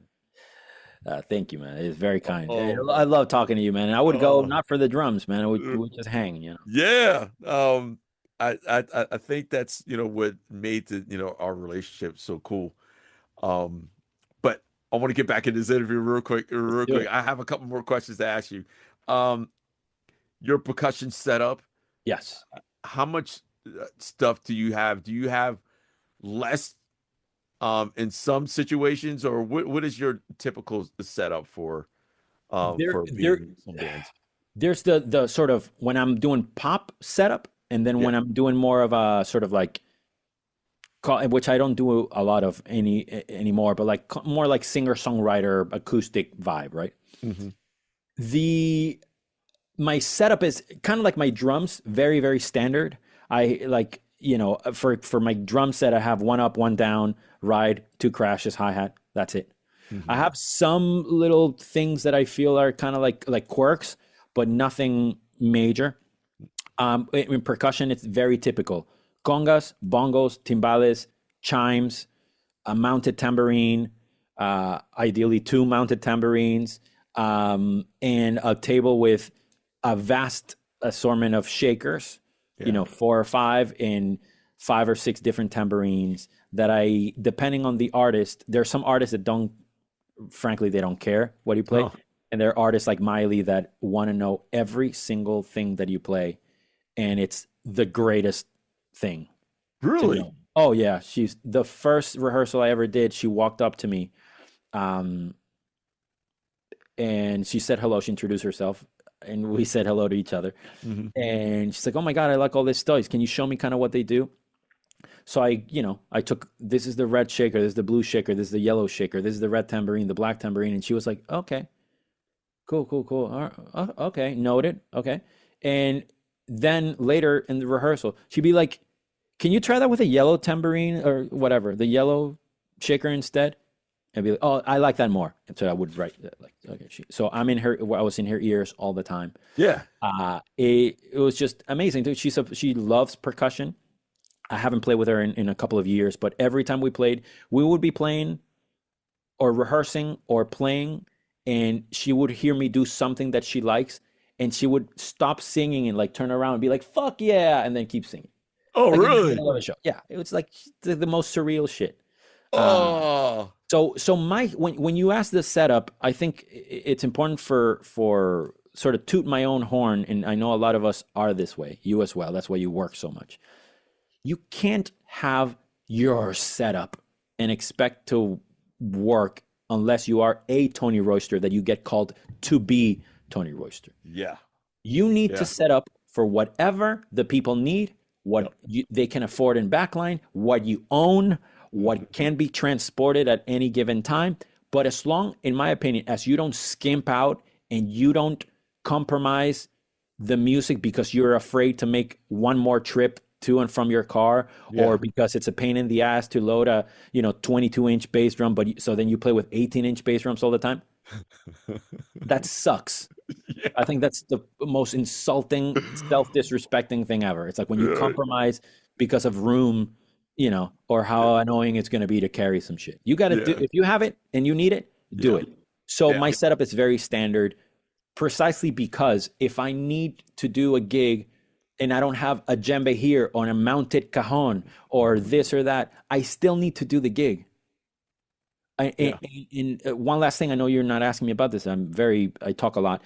My setup is directly related always to 2 things. Aside from the logistics and if it's backline or it's my own shit, it's where I'm on stage. Yeah. And where the drummer is. I need to look at the drummer for cues all the time. Yeah. Right? And depending on the gig, if I find myself playing mostly whatever instrument, shakers or tambourines, for example, I have more freedom to move around and see stuff, right? Mm-hmm. If I have a gig where for whatever reason I'm playing a lot of timbales, right? And I'm set up stage left, and the timbales are on my left, and everybody's behind me all the time, and I'm playing timbales a lot. Yeah. I need to switch it so the timbales are on my right side so I can see people all the time, since that's what I'm playing the most. Yeah. So a lot of where I put the stuff that I put it has to do with how much of it I'm using on stage, where I'm on the stage itself, and where the drummer is. Mm. You know, I don't want to, you know, That I don't makes want to sense. give my back to because then you're playing and you're looking behind you You're for right. a cue. You know what I mean? Yeah. Wow. And with bands like with Miley and even the Jonas Brothers before, we do have cues on our ears, but it's not like every bar that you hear a lot of these guys that put up their videos on Instagram, and it's like everything is like chorus and blah blah blah. No, we have like, enjoy the music, play them, and learn the music. You know, Yeah. obviously there's a caveat to that. There's church gigs and sub gigs and stuff like that. Mm-hmm. So I need visual representation at all times of where we are on a grid, as far as the show, the people, looking at the artist, looking at other people. I need to be present as much as possible. And this is a little inside baseball, but when you play with like famous pop artists who have a fervent fan base, Mm-hmm. you need to also be aware of bad shit being able to happen to them. Or you as a metal fan with Ice, dude, like Right. there are people that might jump on stage. So you want to look at all times, if you can, at what you're at the crowd, not just to Exactly. enjoy the crowd having fun playing a song or whatever, but just to observe. And if you play with female pop musicians that are stalked 24/7, you know, you want to make sure that you try to see as much as possible. So this is not like one of the things that I always do, but it definitely helps being aware for emergency situations. I like being aware of as much as I can all the time.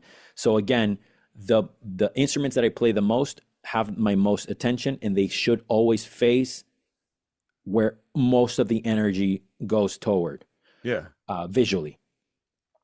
Dude, thank you for explaining that, man, because course, I man. never thought about to ask that question like that. Dude, that's pretty awesome. Yeah, thank you, man. No, thank you for even just sharing that with us, man. Thank you. Of course. Man, there was another question, of course, and I keep on showing this off. Oh yeah, as you should. Let's go. Who do you endorse with? I have I'm a Zildjian artist. I've been a Zildjian artist for a long time. Ooh, Since are you what's with Kirsten? I am with Kirsten. That's my goat. I love her. Love her. She's been so generous. I mean, I have all those, you know, she's been unbelievable, a great friend. Phenomenal mother as well. Yes. Of amazing children. She is. So I've been with Zildjian since 2017 or so. Right. Latin percussion. All my percussionist LP. Absolutely love them. Jerry and Derek Zimmerman. I use Remo drum heads. Shout out to Roger Johnson. Yeah, Roger. What a great drummer and what a great gigging drummer. And you know, he's a funny dude. Oh, he's hilarious. Ultimate ears, in-ears. I do Vader. Vader is the brand that I've used the longest. I just posted about it. I've been using Chad is the best. And I would love talking about football, and it's a fellow Patriots fan. Chad was the first signed me to my first artist deal ever. Oh, really? Like 2009 with Richie, and actually before, because they were Boston based. This guy Dana Spellman that used to work at Vader or with Chad played with Sharon in a The Who tribute, and he recommended me and stuff. So I've been a Vader artist for 16 years or so. Dude, Yeah, which is that's amazing. awesome. Roland as well. Nice. And I think I might be forgetting some. Oh, SE Electronics, amazing mics. Nice. And last but not least, I just became a few months ago a DW endorser. So shout out to Yeah. Jules and shout out to Vega and shout out to the Lombardi, Chris Yes. Lombardi, like everybody. Yes. Chris is a great guy too. So yeah, man, I'm very fortunate to have all the support of all these brands that are amazing and we hear all the time about like, oh, you find your voice and you got to do that. Yeah, dude, it's great finding your voice when you can ask Chad to send you 7 different models. Yeah. But a lot of us didn't at one point and don't. So True. we have to kind of keep things in perspective of people that are listening to this. They're like, all these guys have all these things and they can finally find my stick. Yeah, I know. I know it's hard when you only have $100 in your bank account. You're not going to buy, let me have the Fatback 3A and then also no, just get whatever, like just whatever you can afford. That's what you can afford. And that's okay. It's like social media puts so much pressure on us. On us that are seasoned. Imagine these kids coming up that feel all this pressure. I do not envy that. And it's so hard. That's why I'm so happy with like Tosh, for example, and kids like that, Daniel Fang, and these like unbelievable drummers that are young but seem to have like circumvented the whole bullshit of social media, and they're just their own selves. And I love that for them, that they kind of are unscathed. But social media, it's hard. But anyway. Yeah. DW, shout out to all of them and much love. I truly appreciate all of that. Great company, man. Great company, and guys over at Roland and LP. Yes. And like, man, you got an SE, man. I haven't tried those yet. So awesome mics. I do a lot of recording here at home for myself and some projects here and there. Like I did a entire Weezer album. I did percussion for a Weezer record, and I used it's called the V7, which is essentially, well, actually I did a lot of this on this with this microphone. Actually, that album I did with only this mic. Really? It's called a Dynacast. Yes. Okay. I did all of it with this. Because I remember, this was a very noisy mic stand and I had to tape it all up. But yeah, the whole record I did with this. It's called the Seasons record. It was kind of like a 4-album project that they had, like a 4-album cycle, which was like summer, winter, spring, and fall, or whatever, autumn. And I did that. But yeah, SE, that's all I used on that record. One mic for the entire thing to do congas, bongos, shakers, timbales, chimes. Wow. Sitting here in this same chair with this same microphone with a Scarlett interface. Yeah. The whole thing. So SE, super reliable. I've never had an issue with any of their stuff, and I do have the drum pack as well. So whenever I record drums, that's what I use as well. Dude, that's sick. You should check them out, man. They're awesome. I need to. Yeah, I need to, and I already talked to them because the Dell guys were with SE, and I was like, I've been saying it for a whole year now, and I talked to the dude, and I forgot his name. Tony. Yes. Yeah. And I talked to him last year, and I said, "Oh, I'm going to hit you up. I'm going to hit you up." And I never did. I need to hit him up. You should. Yeah. Awesome guy. And also, these companies offer a lot of education and support. They don't just give you stuff. If anybody ever has the privilege and joy to walk into Zildjian in LA and you talk to Kirsten, she's the cymbal whisperer. Yes. You tell her, "Hi, I'm looking for this and this and that kind of sounds like this, that might sound like this, but with this kind of wash, and it sounds like this, and it feels like this on the stick." She's like, "Okay, have a seat." And she'll pull up 3 cymbals, and the first choice is always the one that you take home, and then the other ones are equally as great, but she can read your mind, she can read your ear. It's the craziest thing. And a lot of these artist reps are so much there for you to offer support and to educate you and to support you, like I said, and they're not just give you stuff and you don't just buy stuff. There's a relationship there that should be embraced and respected and nurtured, And I'm lucky that all of the people in those brands are just amazing human beings that I would hang out with them. And if they all left the companies, I would probably think about leaving the company as well, because it's like, okay, then what's the point? I mean, I know that things are great, but shit, I love you guys too much. I don't want to deal with anybody else, you know? Yeah. No, I get it. Yeah, I've done it. You know, but that's just it is all about the artist relations, you know, right there, you know. So Absolutely. I totally get that, you know. Even though I'm with Sabian, Yeah, which make you know, great cymbals, you know, you know. so you know, Kirsty knows, you know, so she knows. Yeah. But you know, like, you know, I had to deal with them a lot with them with Offspring, before Josh Freese. But yeah, but just a great person, man, just to Yes, deal indeed. with, man. So, oh, what is your like two favorite songs from each pop band Ooh. that you like playing? That you like playing? Ah, I love playing the song called What the Fuck Do I Know with Miley. Yeah. And I love playing Wrecking Ball, just Oh, because they're just ridiculously massive hits, you know.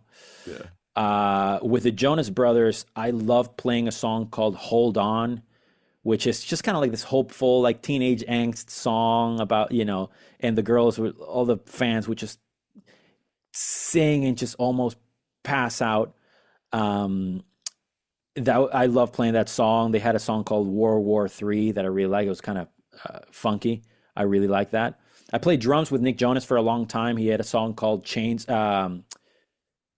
Under You. I really liked, Mm, and a song called Bacon that I love playing with him as well. mm, So yeah, off the top of my head, that's kind of what I would say, like from the pop world. yeah. Um, yeah, Any, man. anything from the rock world? Oh yeah. Whew. I mean, you can't fuck with. It's unfuckable with is More Than Words and Wholehearted with Gary Sharon. You know, you Yeah. can't, those are untouchable. With Richie, he had a song called oh my God, of course I'm forgetting now. I'm gonna stall to see if I can remember. But when he did oh my God, he played it with Mr. Big. He wrote it. It was a Mr. Big song. Oh, Shine, excuse me, Shine. okay. I love playing that song with him, Shine. Mm, And he had a song called Remember. He has a song called Remember, like a 6/8 type of vibe. Love playing that with him.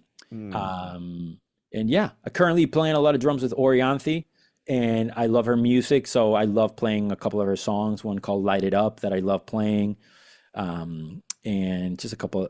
Man, I don't know. There's another one called Sinner's Hymn that I like a lot as well. But yeah, mm. man, I've been lucky to play both rock and and in the pop world, and it's just a lot of fun, man. I'm very very fortunate to get to do both things in both worlds, and Yeah. um, yeah, man, it's great. Do you get to do a lot of like traditional like Latin style? Not anymore as much as No. I would. I mean, I try to practice, you know, like grab my congas and I play like traditional salsa music. Yeah. But I don't. I never get called to play congas in a salsa band. I would love to do. I would love to do that, um, Mm, especially if it's more of the traditional stuff. The newer stuff has gone very choppy, like gospel choppy, and that's not to the detriment of the music. I'm saying is I can't hang with right. that. Oh yeah. So, Yeah. you know, but yeah, I would love to play some of that stuff. But I get my fix of that playing the old records that I listen to here at home, Mm. and that's just my abstraction of whatever's going on. That's my home. You know, I play that stuff and I sort of revert back to that all the time. Can I ask you? This is totally off the cuff, but I just wanted to ask. You know, say, do you feel like percussion has changed as well compared to like even drumming? A hundred Like, percent. A hundred yeah. percent. Oh my God. When did you notice that when it changed? Social media, Instagram, the idea of how the collective mind of musicians at some point felt that it was okay to use a song as a backing track for chops. Yeah. You know, because a lot of people would criticize gospel chops, let's just say, or gospel chops drummers, right? Mm-hmm. Most of the stuff that you heard and when it originated, there was never vocals. It was a click or an instrumental or a fusion track, and you could do whatever you wanted. They never played over a vocalist or anything like that, because if they did that at church, Fred Hammond would have a problem, and all these people would have. So I think gospel chops gets a little bad rap from things as if they did. It's the people that interpreted gospel chops wrongly that started playing it on top of every song and the singers of every genre. So it has happened where you have timbal players doing, back in the day, if you listen to a salsa record, maybe you heard 7 timbal fills. Bang, brrrr, that's it. Yeah. Nowadays, you put a salsa record and you could maybe hear 80 of them. It's insane the amount of notes that are being played, or the conga patterns are rarely a 4-bar pattern, 2-bar pattern that repeats. There's every other bar, there's a variation. And there are people that do it more musically than others, obviously, where it sounds more cohesive and stuff, but it has changed everything. Latin drumming, conga playing, bongo playing, timbal playing, the technique has gone through the roof. There's more access to what the greats did, and people can slow things down and, figure out exactly what it is. And, there's the other aspect of it is the validation of people that, you and I know this, and everybody knows this that listens to this. You open Instagram and you see a person just completely vomiting musically over a track. Like, it's the worst shit you've ever heard. And then you see who liked it, and some of your favorite musicians and some of the most badass musicians that they like it. Or they're like, oh, burning, man, or that fucking sounds tough, man. And you're like, what are you doing? Right. You know it doesn't. Right. But you feel this duty to like, because you have to support the friend. So then some of the musicians see that it's like, oh, I should do more of this choppy shit all over these songs, or I should do all this. Yeah. So there's this perpetual thing of like, who likes the post and who posts in the thing, and it's like, it can get weird, but percussion for sure. Yeah.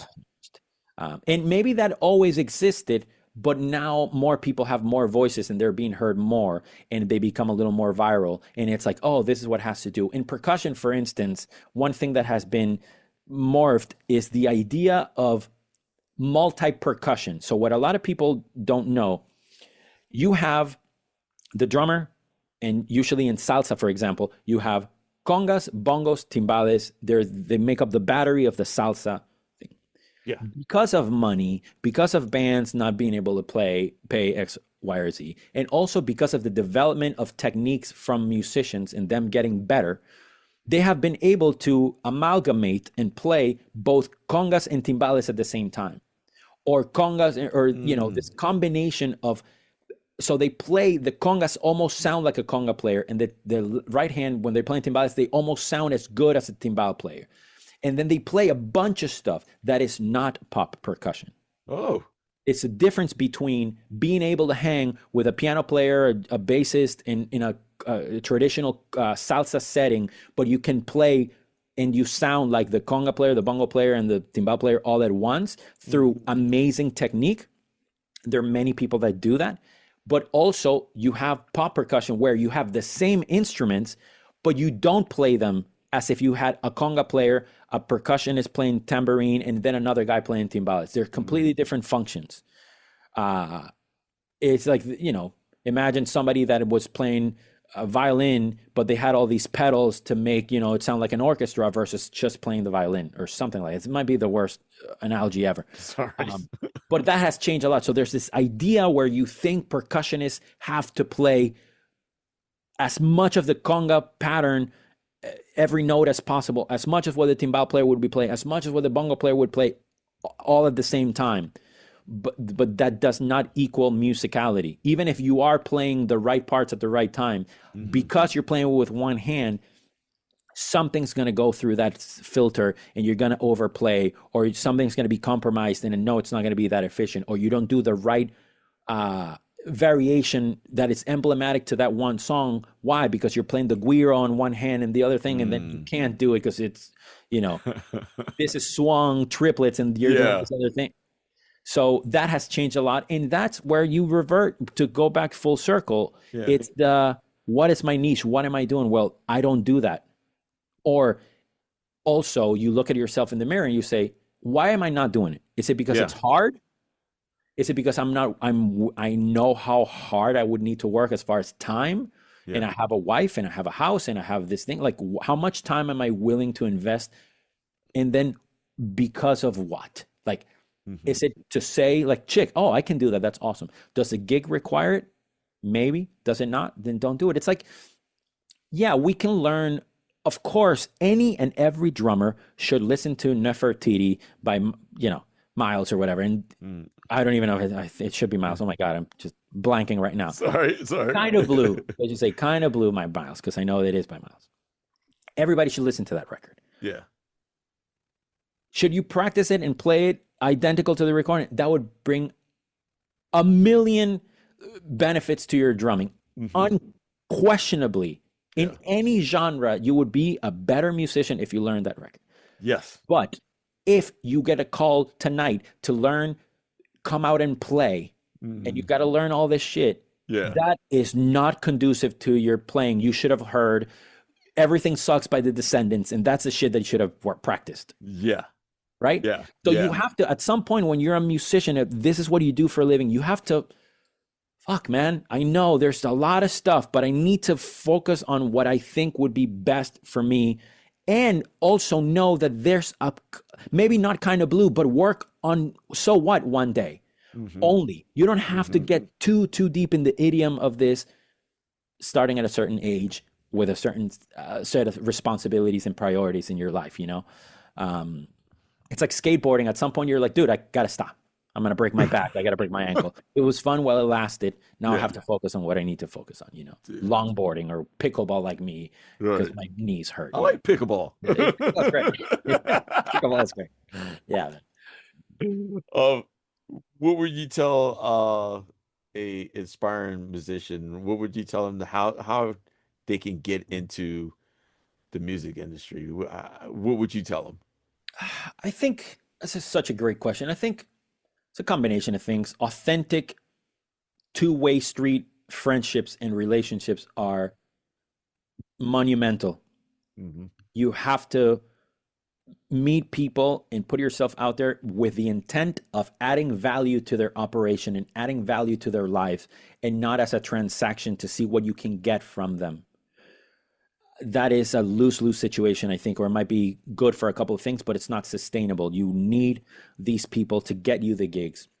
Yeah. I would say to try to befriend people that are not only your instrument. So if you're a drummer, befriend people that need drummers. If you're a keyboard player, befriend people that need keyboard players.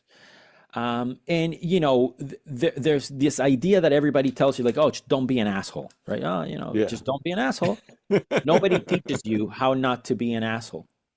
And one of the main things, and I talk a lot about this in the sort of mentorship stuff that I do, but one of the main ways for you not to be an asshole is to be punctual and respect other people's time. That is the first thing that people, no matter if you're rude, if you burp, if you do this, if you have BO, but if you're late, you fuck it up for everybody. Yeah. And nobody wants, you can even deal with people with like political differences, but somebody that's late, so if you're trying to build, a brand and you're trying to build a reputation, there's no better way to do that than to be punctual and show up early and understand the sanctity of people's time beyond your own. And I think that will help so much for people, because none of the other things matter. You can be talented, you can do this, you can have all these other things, but you don't show up on time, you're going to be the person that doesn't show up on time. And they're going to, Oh. Yeah. I'm sure you've been through sessions where they just really, like, even managers get involved. Oh, yeah. About a person being late or whatever. And it's just, it does suck for everyone. For everybody. And there's no better example for me than Amp Rehearsal Studios in North Hollywood. Yes. Okay. Yes. So for those that don't know, Amp is like this, a rehearsal. Everybody has to go through Amp. It's a thing. But it has the worst parking ever. It does. It's this alley, and then you walk in. It's like this cul-de-sac or this no man's land, and then you have to park 6 to the right, 6 to the left. So what do? You rehearse at 1. You show up at 12:55. Well, tough shit because the other band doesn't stop rehearsing till 1 o'clock. So by the time they come out and they take their fucking sweet ass time and they're hanging out, smoking a cigarette, and they're bloating the thing, and then they back up, and then you have to back up, and then you go in. Next thing you know, it's 1:20, and then what? You have to go with your fucking guitar pedals, and you have to show up, and then sorry man, I got to use the restroom, I didn't park, and then you go, and next thing you know, you're starting at 1:30, 1:35. Yeah. And then meanwhile, el pendejo that showed up, 20 minutes earlier, that parked across the street or whatever, you're waiting and waiting and waiting and waiting and waiting. And it's frustrating. At the end of the day, they get paid the same as you and blah, blah, blah. They might be a better musician or a well-known musician, so on and so forth. But that is not truly sustainable for the common person. It's just really not. So show up 30 minutes before, find your parking, all that, all those bits and pieces of wisdom. But the umbrella is punctuality, I think. Yes. Preach, man. Come on, man. Yeah, preach. That is the truth. Especially around Amp rehearsal. Oh my yes, especially there, yeah. Yeah. Always parked across the street. Anyway. Feed that meter, get some coins, take a break between songs, run to the meter, come back, like whatever. Yeah. Do it. Oh man. I'm gonna change things up real quick. Yes. Was there any questions that you would like to ask me? Yes, sir. So this can get deep, but for a lot of people don't know what we talked about. Will used to work at Guitar Center, and when you are a musician, there's this I'm looking for a specific word, stigma, that if you work at a Guitar Center or you work in retail in music, you're doomed and you will never make it, or that it's for failed musicians, or it's for people that will never, has-beens or whatever. You are among the exceptions to that rule. You have made a badass career for yourself, playing, like I said, with Body Count, one of the most legendary bands out there, Offspring, and God knows how many others that you have done. The people that you have met, you have pictures with Lars Ulrich. I can only dream of having a picture with Lars, you bastard. But I'm curious to know, how has it been for you dealing with that potential pressure, or hearing those things or those jokes that people would say or online, and how hard has that been for you? And also what you would say to somebody that might be in a situation where they have to work and they don't want to work in an office, or they don't want to do this, but they love music. And they're like, fuck it, why don't I just work at Guitar Center? I'm going to be around music all the time, but people might be like, oh, well, it's for failed musicians or blah, blah, blah. What do you have to say with all that world, and illuminate for us what your life has been as it relates to going from Guitar Center to that Grammy behind you? Oh man. Me personally, I have to thank Guitar Center personally. The reason why I'm even saying that is because I would have never met all these great people, especially like you. And I think it's all for me how I took it, because I ran with it from the East Coast. And when I decided that I was going to move to LA, I decided to do a transfer over to Sherman Oaks store. I didn't think I was going to meet the people that I was going to meet. I thought, me personally, I was going to get into some band, get signed, like everybody has that dream. Until I started, the first thing. No, it wasn't the first thing. I got into this band, and we were rehearsing a lot at Ant Rehearsal. And then it started just to more network out of from the Guitar Center, for me. I think I was just trying to hustle, to try to meet as many people as I could, especially like meeting like Marvin Smitty Smith, Ray Lazier, Yeah. Chris Coleman, Thomas Persian, you. Oh God.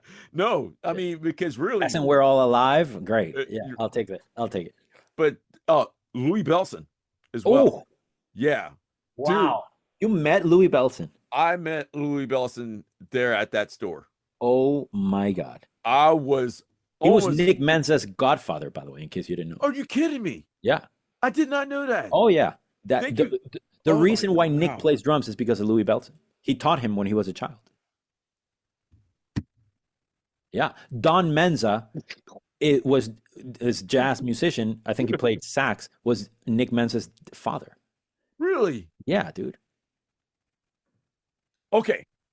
I gotta tell Anyway, you, but I, yeah. I gotta tell you this story. Yeah. I was the only drum guy that was in there that knew who he was when he came in the shop.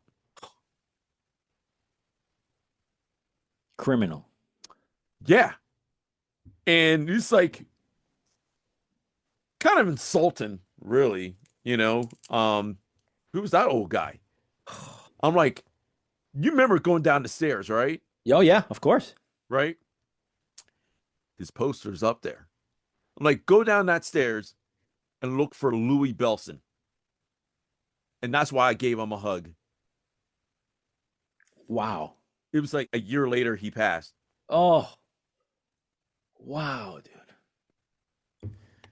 What a I'm like, player. What a player. yeah. So I was lucky enough to give Louis Bellson a hug. Wow. And that's what, oh man, this is deep. I get for me, chills, man. Yeah.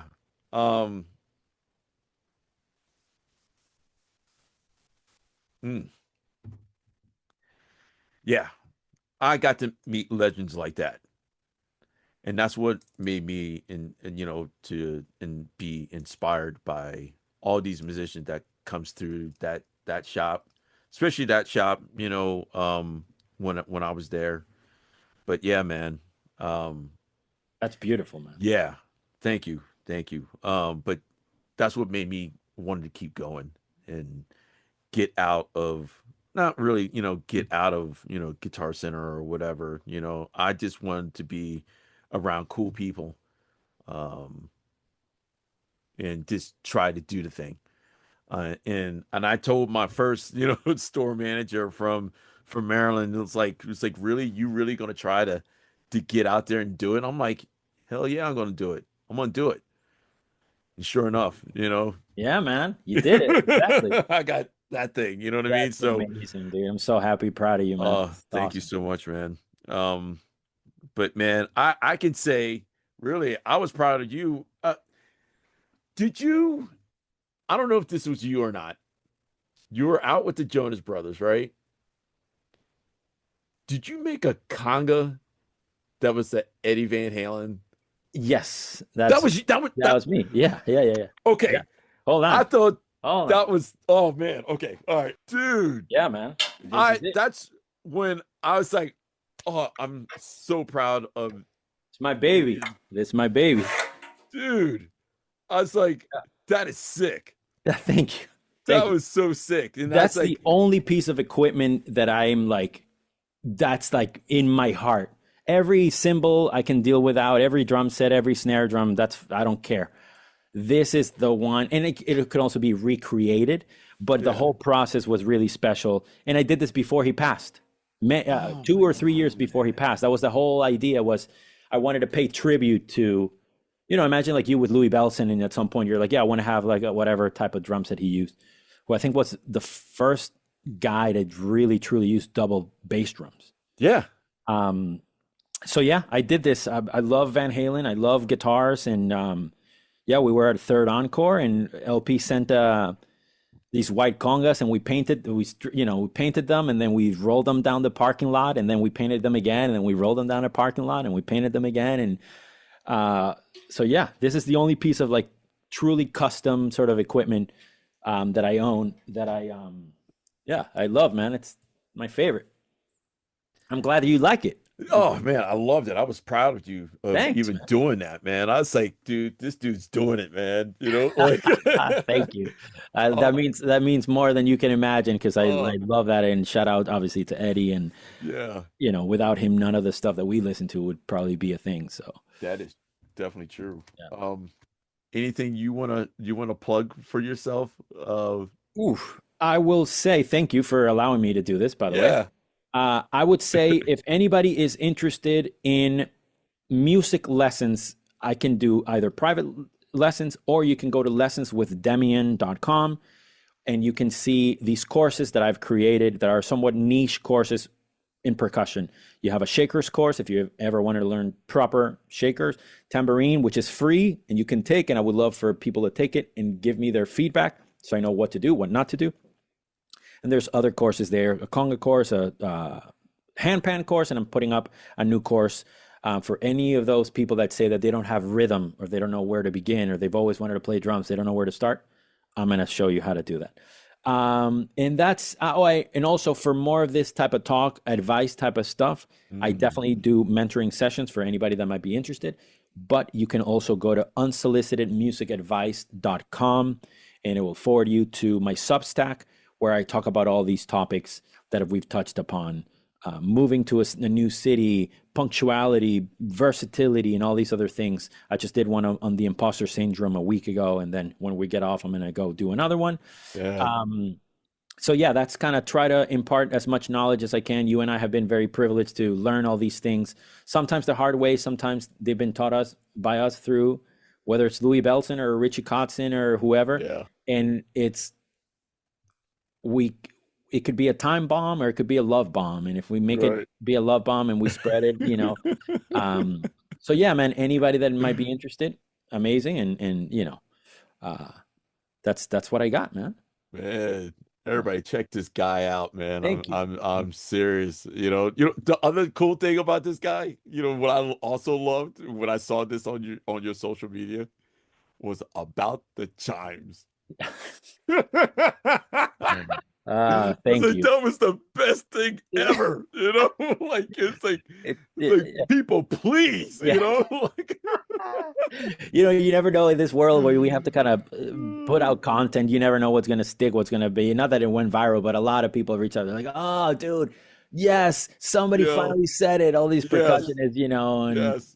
Those damn guitar players are always wanting to play, whatever. So it was pretty funny, but I'm so glad you dug it, man. That's great. Thank you. Oh, you're so welcome, man. Man, unfortunately, I got to wrap up. No worries, man. No worries. But ladies and gentlemen, Demian. Thank you, Will. Thanks for having me. Thanks to Steve. Thanks to your whole team. Oh, super professional. I appreciate all the info you gave, all the, all the pre-production stuff. I appreciate you, as always. Proud of you, man. And I can't wait to see you in person. I got to come watch you play, man. What about you? When are you playing? Are you playing in LA anytime soon? No, not right now, but yeah. Well, when you do, we need to talk. We need to talk. We need to be on an album together. The new Body Count needs some sort of congas or shakers or whatever. We'll make it work. That'd be sick. Let's do it. That would be sick. Let's do it. All right. Dude, all right, my friend. Man, much love, man. Much love, man. Thank Take you. it easy. All right, soon, man. All right, bye. Hey, did you know that we have a website, Talk Music Podcast with Will Dorsey Jr.? We got all kinds of stuff on there, man. Check it out. Got some cool swag on there, like a sweatshirt or a hoodie or a coffee mug. Man, if you can just go on there and just check it out and see what you think, it would help me out, But yeah, check out the gear.